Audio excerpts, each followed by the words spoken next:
रानी, मुझे आशा है कि इस बार भी राज गद्दी का वारिस ही आएगा। यहाँ चंद्रपुर की धरती पर बेटियों की कोई जगह नहीं है। महाराज, संतान तो भगवान का वरदान होता है, चाहे वो बेटा हो या बेटी। नहीं रानी, नहीं, मैं सिर्फ बेटे का ही स्वागत करूंगा। अगर बेटी हुई, उसका यहाँ कोई स्थान नहीं होगा।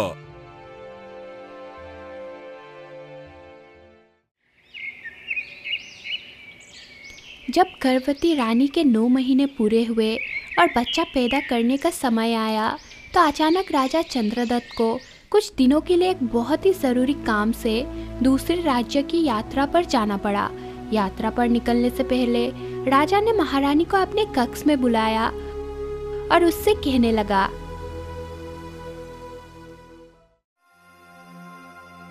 रानी, मैं राज्य के एक जरूरी काम से बाहर जा रहा हूँ। मेरे लौटने से पहले यदि बच्चे का जन्म हो जाए और वो बेटा हो, तो ये खबर मेरे लिए गर्व का कारण बनेगी। ठीक है? और महाराज, अगर वो बेटी हुई तो? हाँ, अगर बेटी हुई तो तुम उसे मौत के घाट उतार देना। चंद्रपुर के गद्दी और खून में बेटियों के लिए कोई स्थान नहीं।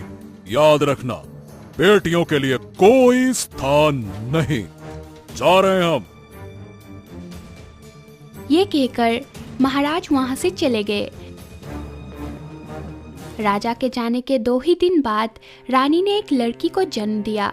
लड़की को देखकर रानी रोने लगी और कहने लगी, हे भगवान, आपने ऐसा क्यों किया मेरे साथ? अब मैं क्या करूं?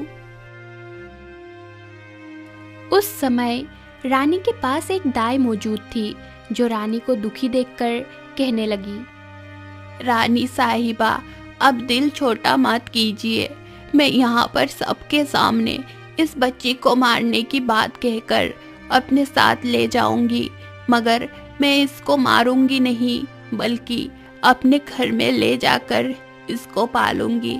अगर आप किसी तरह से इस बच्ची के लिए खर्च भेजती रही, तो आपकी बच्ची खुशहाल जिंदगी बिताएगी, वरना मुझ गरीब से जो बन पड़ेगा, मैं उसी तरह से इसकी परवरिश करूंगी। रानी ने उस समय सोना चांदी और जेवर देकर बच्ची को दाई को सौंप दिया। महल में ये बात फैला दी गई कि दाई ने ले जाकर बच्ची को मौत के घाट उतार दिया है, जबकि दाई बच्ची को लेकर अपने घर पहुंच गई और उसका पालन पोषण शुरू कर दिया।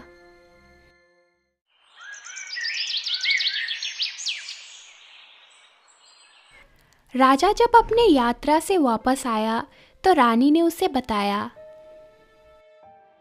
महाराज, आपके जाने के बाद बच्ची का जन्म हुआ था, परंतु महाराज, आपके कहे अनुसार हमने उसे मौत के घाट उतरवा दिया। बहुत अच्छा किया तुमने। तुमने मेरे आदेश का पालन करके चंद्रपुर की परंपरा को बचाया है। यही मेरी अपेक्षा थी। मुझे तुम पर गर्व है रानी। शाबाश। कभी कभार दाई राजा से छुप छुपाकर उस बच्ची को महल में ले आया करती थी। रानी उस पर अपनी ममता लुटाती और दाई को सोना चांदी देकर विदा करती, ताकि वो उस बच्ची का पालन पोषण अच्छे से कर सके। एक दिन जब दाई रानी की बेटी को लेकर महल आई, तो रानी उसे गले लगाकर अपने आंसू रोक नहीं सकी। उस समय बच्ची अब बड़ी हो चुकी थी और अपने माँ के प्रेम को भले ही ना समझ सकी, लेकिन उनकी ममता को महसूस जरूर करती थी।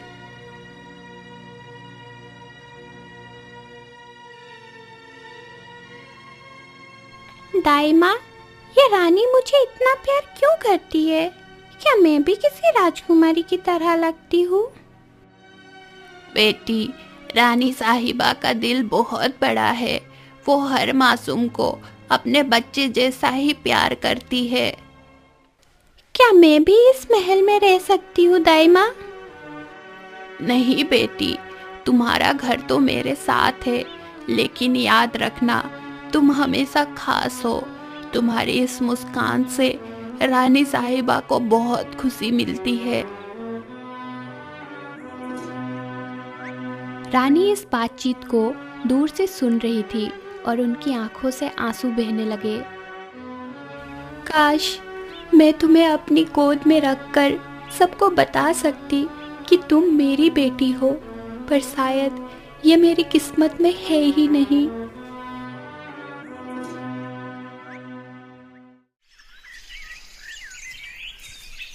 समय के साथ बच्ची जवान होती गई और उसकी सुंदरता महलों में ना होते हुए भी राजकुमारी जैसी दिखने लगी।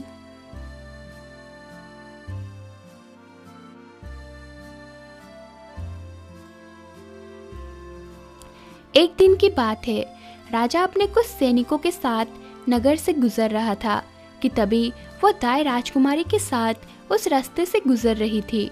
राजा की नजर जब राजकुमारी पर पड़ी तो वो पूछने लगा, मंत्री जी, ये कौन है?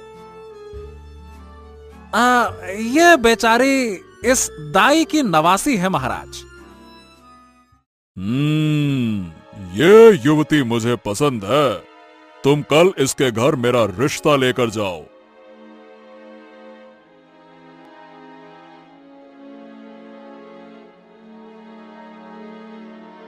अब क्योंकि सच्चाई किसी को मालूम नहीं थी, इसीलिए अगले दिन मंत्री कुछ आदमियों को साथ दाई के घर पर उसकी नवासी का हाथ मांगने के लिए पहुंच गया। दाई मन ही मन में सोचने लगी, हे भगवान, अब मैं क्या करूं? उसने साफ मना करते हुए कहा, मैं एक गरीब औरत हूँ, मेरी नवासी महाराज के लायक नहीं है और ना ही महाराज को किसी गरीब खानदान से रिश्ता जोड़ना अच्छा लगेगा, इसीलिए दोबारा इस सिलसिले में मेरे घर पर मत आइएगा।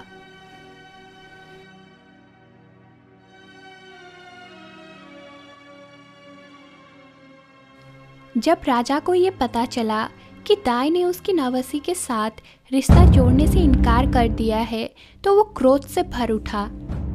क्या कहा? अरे कैसे एक दाई मेरी बात को ठुकराने की हिम्मत कर सकती है? वो सोचती क्या है? उसे लगता है कि मैं उसके घर पे बार बार अपने नौकरों को भेजूंगा। ये रिश्ता तो अब होकर रहेगा।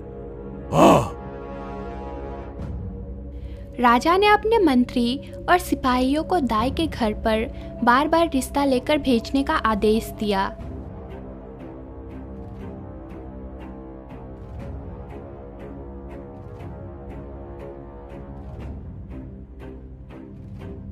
अरे दाई, सोच समझकर जवाब दो, सोच समझकर। सुनो, महाराज तुम्हारी नवासी को दिल से पसंद करते हैं। अरे रानी बनाकर रखेंगे, रानी।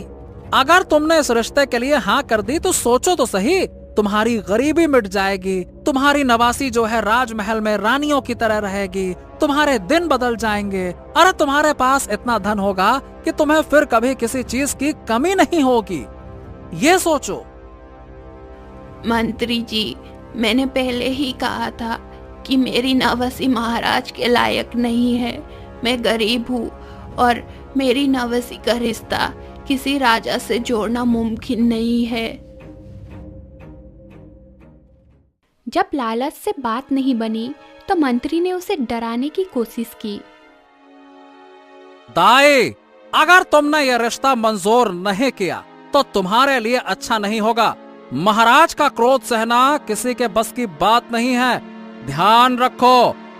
मंत्री जी, चाहे मुझे जो भी सहना पड़े, मैं अपनी नवासी का रिश्ता महाराज से नहीं जोड़ूंगी। उसे मैं इस राजनीति से दूर रखना चाहती हूँ।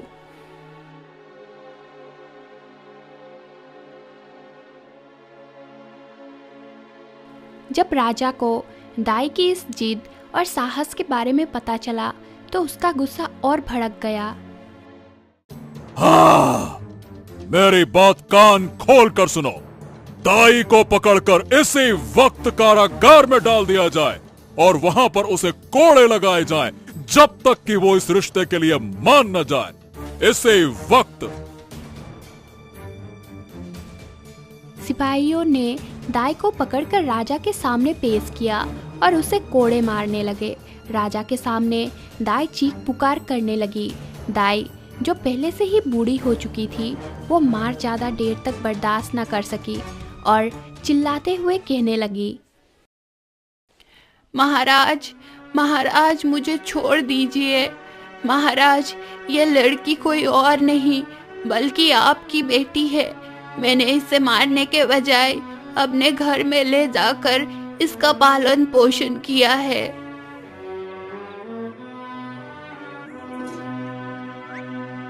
अब राजा को एहसास हुआ कि वो एक गलती करने जा रहा था, लेकिन बेटी के जिंदा होने की खबर से वो और भी ज्यादा गुस्सा से भर गया।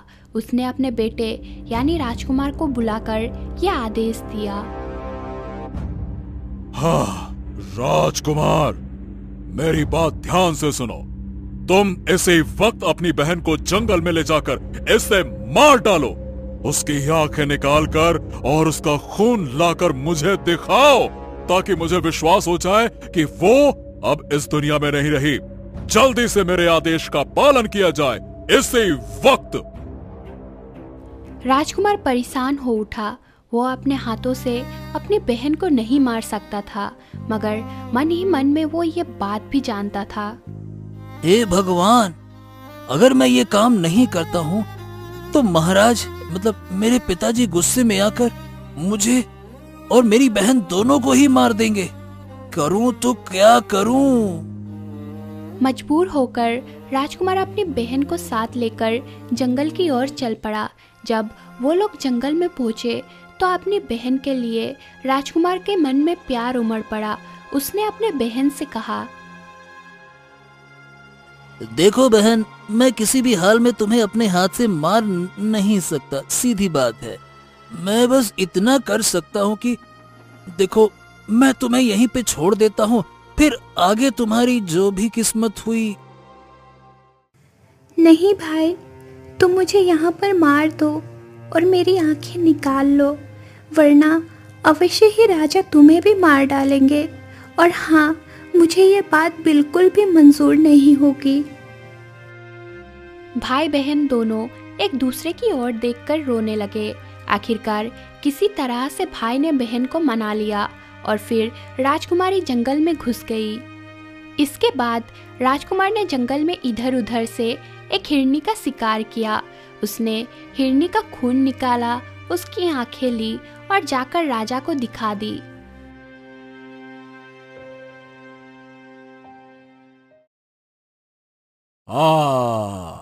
बहुत अच्छे राजकुमार, बहुत अच्छे।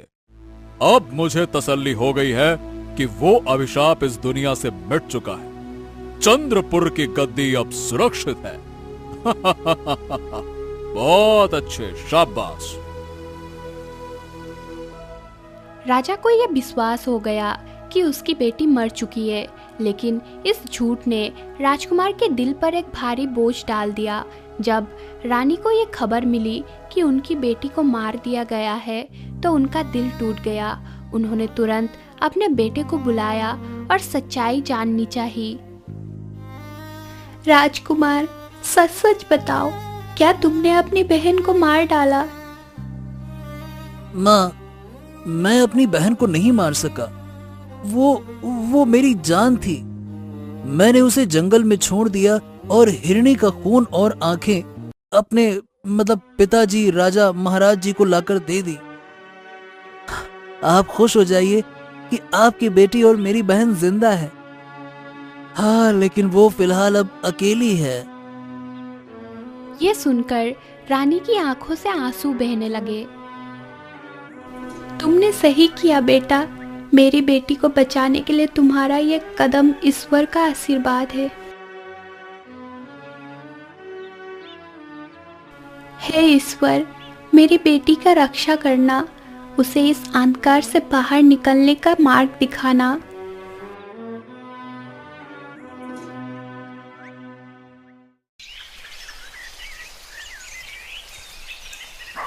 दूसरी तरफ जंगल में राजकुमारी अकेले रहने लगी। वो अपनी भूख मिटाने के लिए पेड़ों का फल खाती और झरने का पानी पीती। क्या मेरी जिंदगी हमेशा ऐसी ही रहेगी? क्या कभी कोई मुझे इस अंधकार से बाहर निकालेगा? चाहे हालत कुछ भी हो जाए, लेकिन मैं हार नहीं मानूंगी। राजकुमारी हर दिन खुद को संभालने की कोशिश करती और जंगल में एक नई सुबह का इंतजार करती।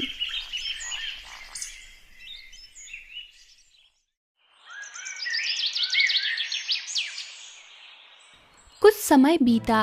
राजकुमारी इसी तरह से जंगल में अपना जीवन बिताने लगी। एक दिन किस्मत का करना ऐसा हुआ कि उस जंगल में एक दूसरे राज्य का राजकुमार शिकार खेलने के इरादे से आया। जंगल में घूमते घूमते उसकी नज़र राजकुमारी पर पड़ी।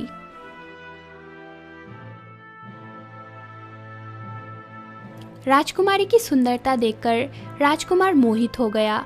उसने राजकुमारी के पास जाकर झुकते हुए कहा, देवी देवी देवी, मैंने आज तक ऐसा सौंदर्य और ऐसी गरिमा कहीं नहीं देखी। आपकी सुंदरता और विनम्रता ने मेरे हृदय को छू लिया है। मैं आपसे एक निवेदन करना चाहता हूं। क्या आप मुझसे विवाह करेंगी?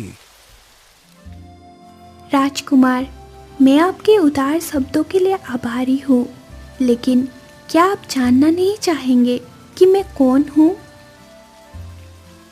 हाँ देवी, मैं आपकी पृष्ठभूमि या अतीत से अधिक आपकी सादगी और गरिमा की सराहना करता हूं। अगर आप चाहें तो मैं आपको अपना जीवन साथी बनाना चाहता हूं। राजकुमार, मैं आपके प्रस्ताव को स्वीकार करती हूँ, लेकिन मैं एक साधारण लड़की हूँ, आपके महल की गरिमा के योग्य नहीं हूँ।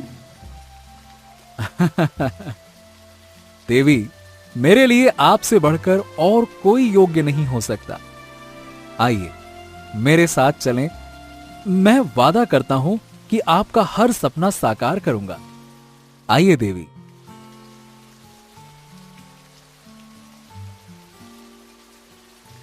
राजकुमार ने राजकुमारी का हाथ थामा और उसे अपने साथ अपने राज्य में ले जाने के लिए तैयार हो गया। अपने राज्य में पहुंचते ही राजकुमार सबसे पहले अपने मंत्री के घर गया और मंत्री से कहने लगा, मंत्री जी, इस लड़की को अपनी बेटी जैसा समझो। मैं कल इसका रिश्ता मांगने के लिए जाऊंगा और फिर इसे ब्याह कर अपने महल में ले आऊंगा। तब तक आप इसे मेरी अमानत समझकर अपने पास ही रखिए, ठीक है ना? ओ राजकुमार जी, आप बिल्कुल चिंता ना करें। यह लड़की अब मेरी बेटी है। जब भी आपका मन करे आप इससे ब्याह कर ले जाइएगा, ठीक है? अमृत्य सेन ने राजकुमारी को मंत्री के घर पर छोड़ा और अगले ही दिन कुछ दरबारियों को मंत्री के घर पर रिश्ता करने के लिए भेज दिया।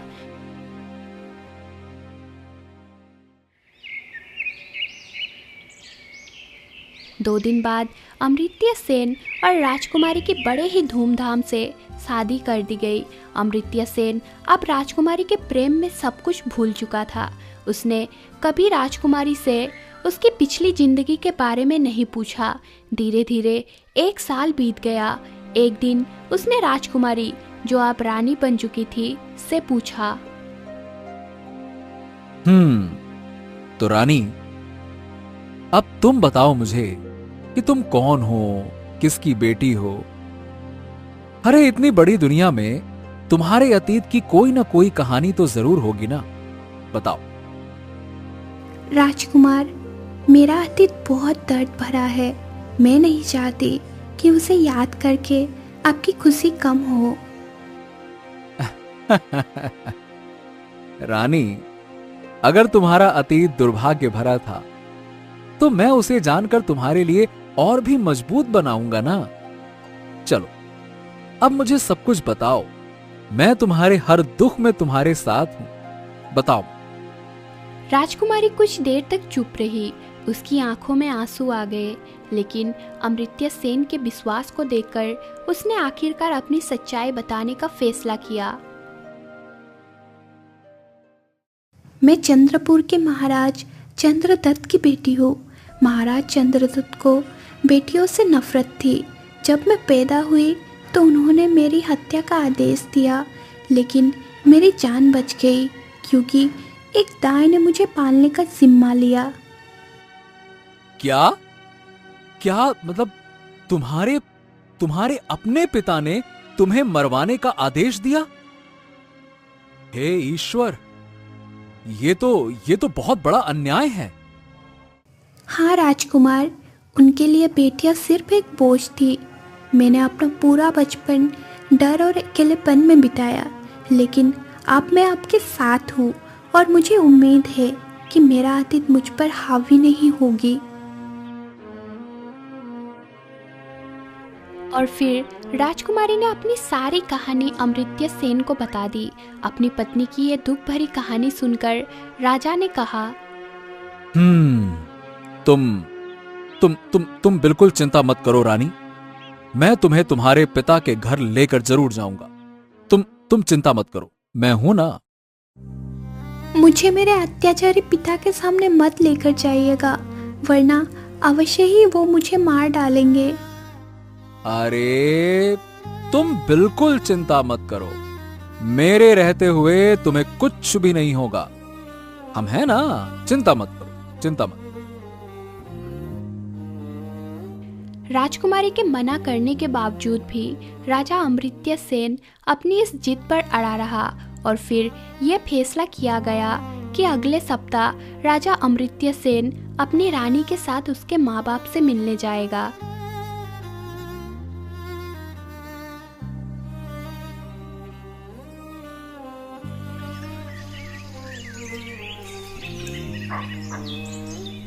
और फिर राजा अमृत्य सेन ने राजकुमारी को चंद्रपुर भेजने का इंतजाम करवाया।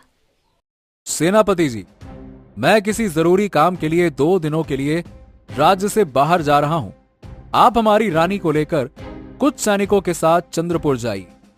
मैं 2 दिन बाद अपना काम पूरा करके उन्हें रास्ते में ही मिल जाऊंगा, ठीक है ना?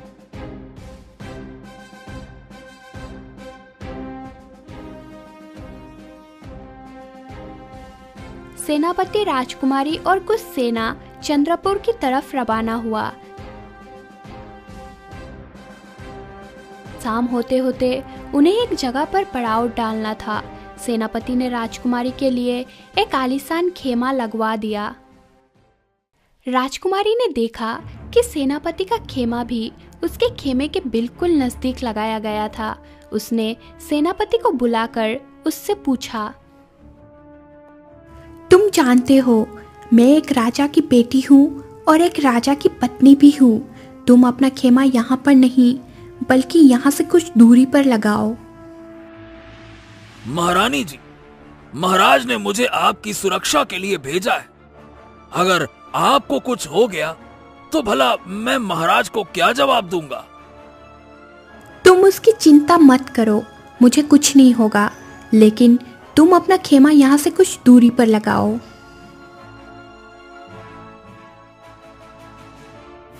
लेकिन सेनापति नहीं माना।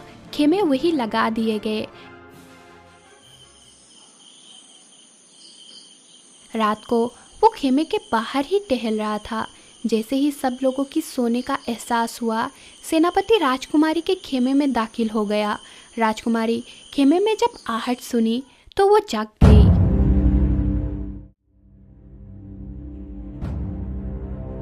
अरे नीच, क्या तू जानता नहीं मैं तेरी राजा की पत्नी हूँ? इसी समय खेमे से बाहर निकल जाओ।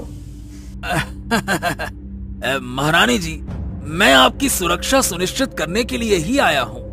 मैं जानती हूँ कि तुम्हारी नीयत खराब है। तुम अभी के अभी यहाँ से बाहर निकल जाओ, वरना ओह वरना क्या करोगी? लेकिन सेनापति नहीं रुका। राजकुमारी ने पास रखा एक फूलदान उठाया और उसके सिर पर दे मारा। इससे पहले कि सेनापति खुद को संभाल पाता, राजकुमारी खेमे से निकलकर बाहर भाग गई।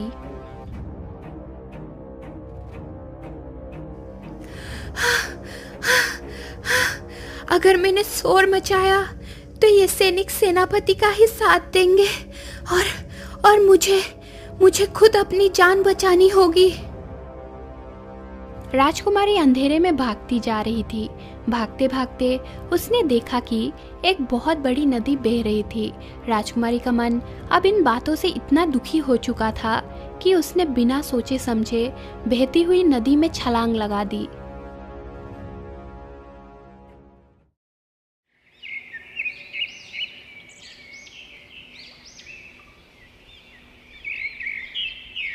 नदी के किनारे दो भाई मछलियां पकड़ने के काम कर रहे थे। अरे आज की पकड़ तो कुछ खास नहीं रही। लगता है हमें थोड़ी और आगे बढ़ना चाहिए। क्यों भाई, शायद वहाँ मछलियाँ ज्यादा हों। अरे चलो ना, चलते हैं और आगे तक। चलें क्या? हाँ हाँ, ठीक कहते हो। ये जगह बड़ी सूनी लग रही है। अरे चलो चलो आगे चलते हैं, वैसे भी शाम होने वाली है। जल्दी चलो। हाँ हाँ, चलो चलो। दोनों भाई बातें करते हुए नदी किनारे चलने लगे।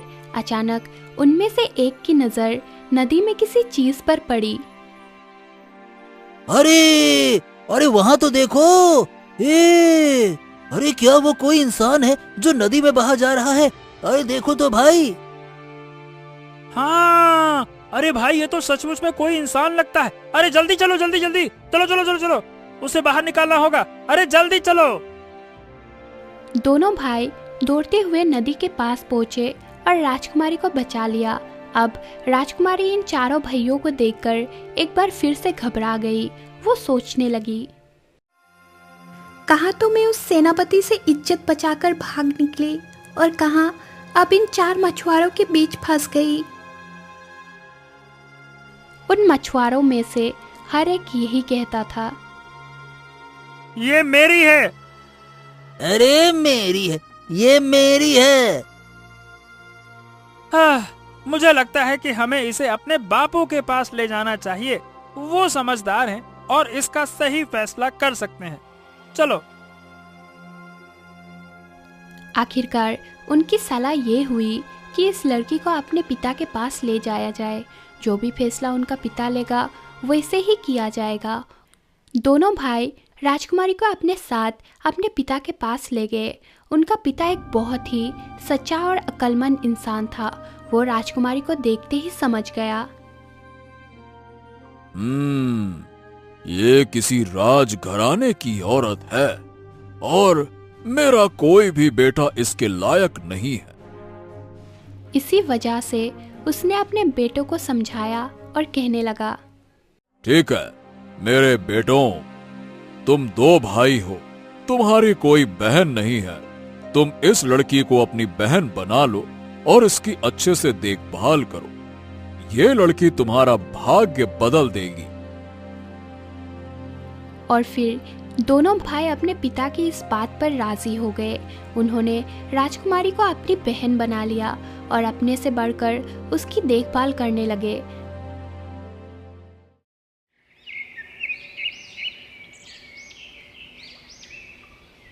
दूसरी तरफ जब राजा अमृत्य सेन अगले दिन अपने काफिले के साथ सेनापति के पास पहुंचा तो देखा कि उसकी पत्नी वहां पर नहीं थी। उसने सेनापति से पूछा, अरे मेरी पत्नी कहाँ है सेनापति? महाराज, रानी जी तो एक जादू टोना करने वाली औरत थी। कल रात को उसने हमसे उल्लू की आंखें, बिल्ली का खून और गिरगिट की पूंछ मंगवाई थी। रात भर वो अपने खेमे में न जाने क्या करती रही। अब उनके खेमे से अजीब अजीब सी आवाजें आ रही थी। लेकिन महाराज, सुबह जब हमने देखा तो वो अपने खेमे में नहीं थी।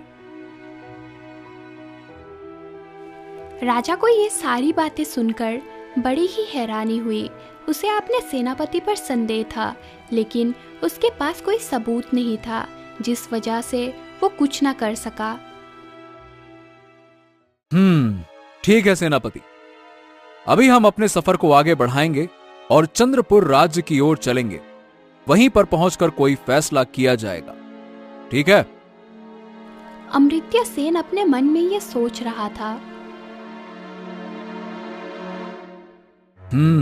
चंद्रपुर पहुंचकर मैं अपने अत्याचारी ससुर से यह पूछूंगा कि उसने अपनी बेटी के साथ ऐसा क्यों किया। उसकी वजह से उसकी बेटी जंगलों में भटकी और एक जादू टोना करने वाली औरत बन गई। मैं उससे यह भी पूछूंगा कि आखिर बेटियां उसे पसंद क्यों नहीं है।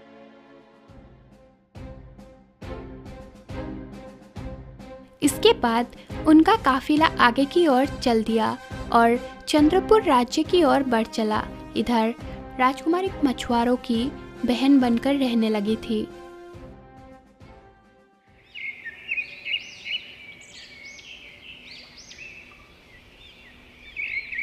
कुछ दिन मछुआरों के साथ रहने के बाद राजकुमारी को यह पता चला कि वो अपने पिता के साम्राज्य यानी चंद्रपुर में पहुंच चुकी है।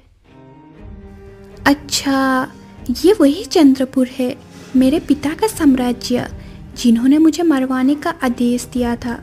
लेकिन अब वक्त बदल चुका है। शायद ये मेरे लिए अपनी पहचान छुपाकर एक नई शुरुआत करने का मौका है। उसे ये भी मालूम हुआ कि उसके पिता को कहानियां सुनने का बहुत शौक है। वो अपने मछुआरों भाइयों से बात करने लगी। अरे भाइयों, क्या तुमने सुना है कि राजा चंद्रदत्त को कहानियां सुनने का बहुत शौक है? बहन, हमारे राजा को अनोखी और दिलचस्प कहानियां सुनना पसंद है, लेकिन तुम ऐसा क्यों पूछ रही हो? हाँ, क्योंकि मुझे लगता है कि मैं उनकी दरबार में कहानी सुनाकर अपनी जगह बना सकती हूँ। ओह, तो क्या तुम दरबार में जाओगी? लेकिन क्यों? भाई, वहाँ जाने में खतरा हो सकता है। अरे नहीं नहीं, मुझे डरने की जरूरत नहीं है। मैं बस एक कहानीकार बनकर उनके सामने जाऊंगी। और हाँ, मुझे अपनी पहचान भी छुपानी होगी। ओह, लेकिन बहन, तुम वहाँ जाओगी कैसे? भाई, राजा के दरबार तक पहुँच पाना इतना आसान थोड़े न है। तुम लोग मेरी मदद कर सकते हो। जाकर राजा को ये बताओ कि हमारी बहन एक बहुत अच्छी कहानीकार है। अगर राजा चाहे तो मैं उनके दरबार में आकर नई नई और मजेदार कहानी सुना सकती हूँ।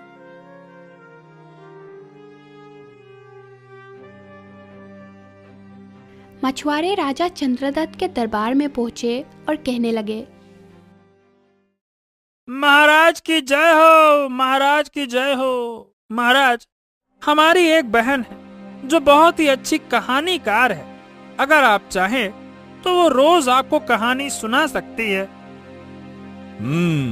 ठीक है। अगर उसकी कहानी हमें पसंद आई तो उसे इनाम भी दिया जाएगा।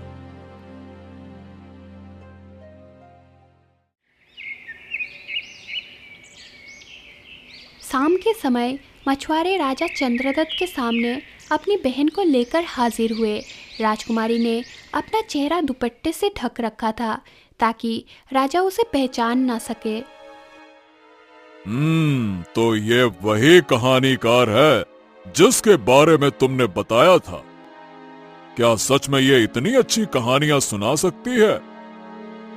हाँ महाराज, हमारी बहन बहुत अच्छी, बहुत अद्भुत कहानीकार है। इसकी कहानियां सुनने के बाद हर कोई मंत्रमुग्ध हो जाता है। और फिर राजकुमारी ने राजा को कहानी सुनाई जो राजा चंद्रदत्त को बहुत पसंद आई। राजा ने खुश होकर मछुआरों को बहुत सारा इनाम दिया। मछुआरे इनाम लेकर रात को अपने घर वापस लौट आए। ओह, अरे भाई, अब हमें मछलियां पकड़ने की जरूरत नहीं पड़ेगी। हमारी बहन ने हमारी जिंदगी बदल दी। हाँ अरे बिल्कुल सही कहा भाई।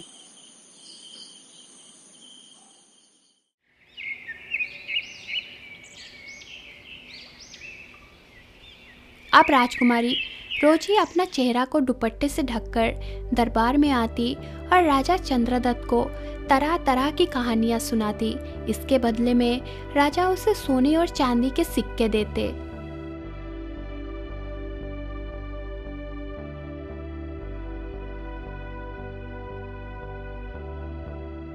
एक शाम की बात है, जब कहानी सुनाने के लिए राजकुमारी दरबार में पहुंची तो उसने देखा कि उसका पति अमृत्य सेन और उसका सेनापति दरबार में राजा चंद्रदत्त के साथ बैठे हुए थे।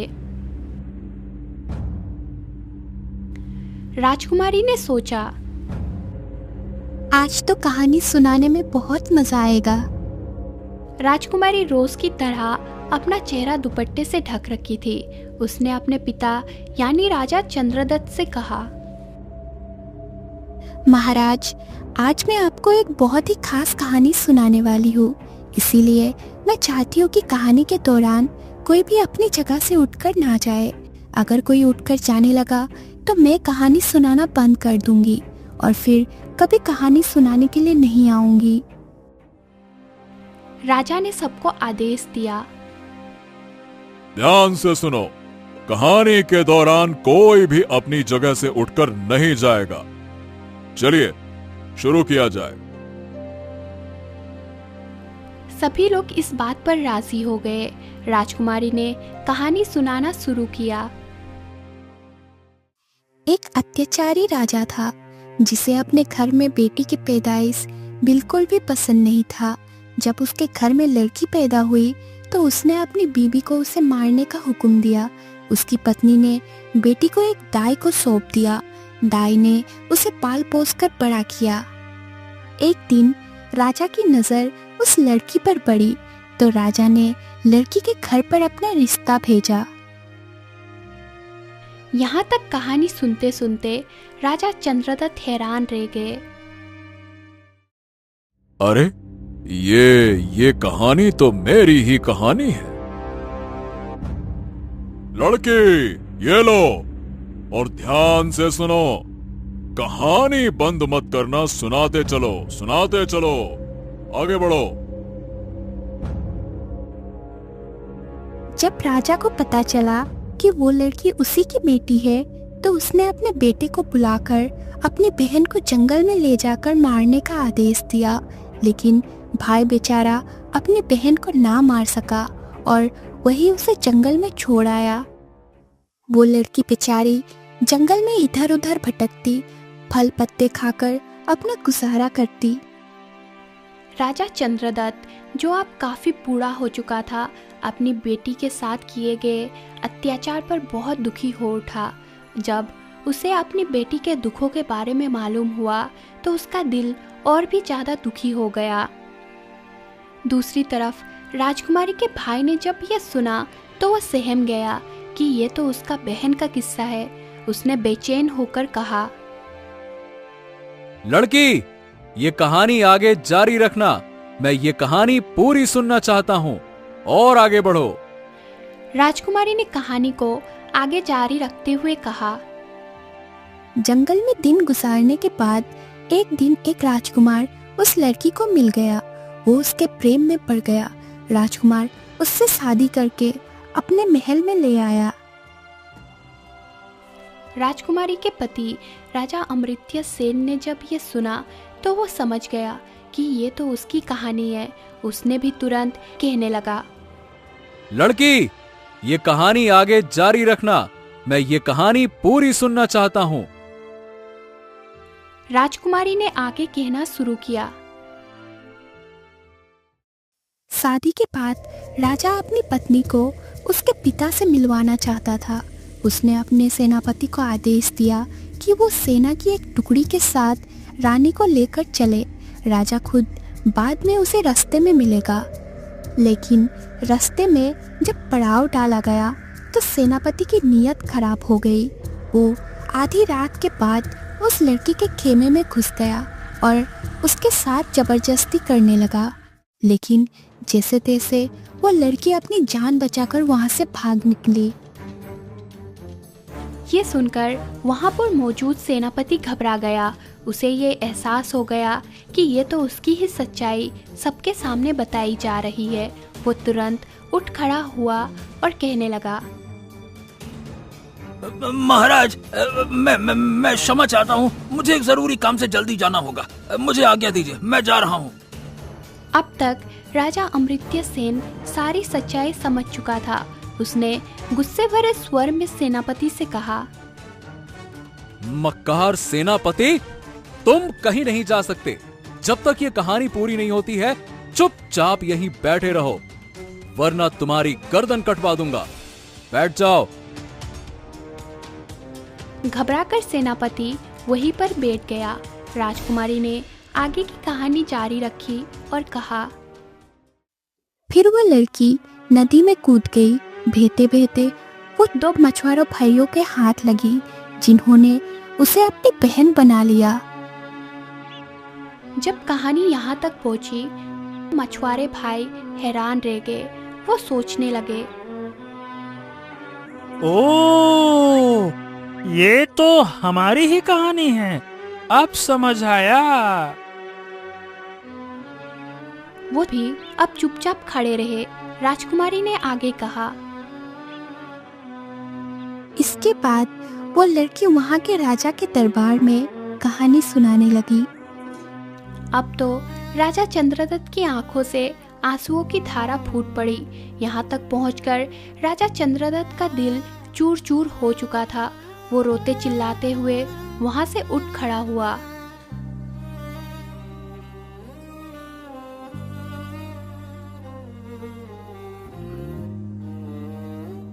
तभी राजकुमारी ने अपने चेहरे से दुपट्टा हटाया। वहीं पर बैठे हुए राजा अमृत्य सेन ने अपनी पत्नी को पहचान लिया। राजा चंद्रदत्त भी अब ये समझ चुका था कि ये लड़की उसी की बेटी है। अब एक बाप अपनी बेटी को पाकर और एक पति अपनी पत्नी को पाकर बहुत ही खुश थे।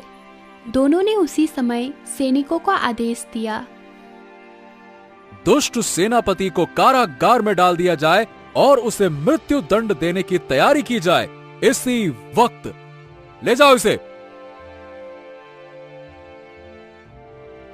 चंद्रदत्त अपने किए हुए अत्याचारों के लिए बहुत ही शर्मिंदा था। हाँ बेटी,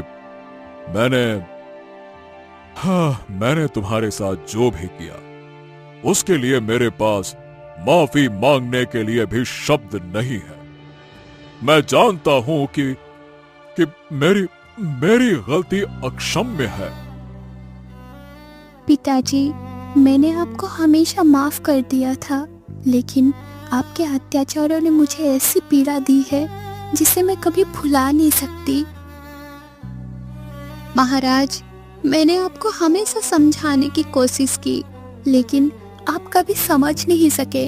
आज ये पछतावा हमें एक परिवार बनने की खुशी नहीं दे सकता। बेटी, मैं चाहता हूं कि तुम हमारे दामाद के साथ जाओ और अपनी जिंदगी को खुशहाल बनाओ। मेरे लिए यही सजा काफी है।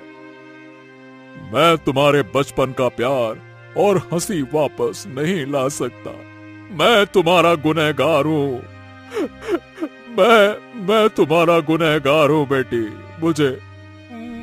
मुझे और मैं तुमसे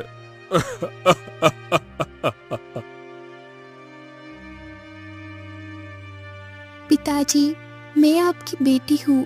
मैं आपको माफ कर सकती हूँ, क्योंकि आपको आपकी की गई गलती का एहसास हो गया है। मैं भी सब कुछ भूलकर एक नया जीवन शुरू करना चाहती हूँ।